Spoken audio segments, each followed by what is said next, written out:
How to download Google Form responses. Hey everyone, welcome back to the channel.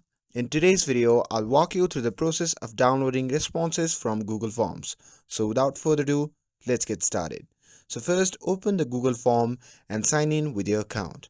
And once you are inside the form, choose the form that you want to download the responses from. For example, I will select this one.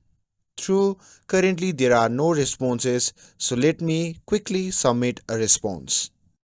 Alright, now that we have a response, let's download it.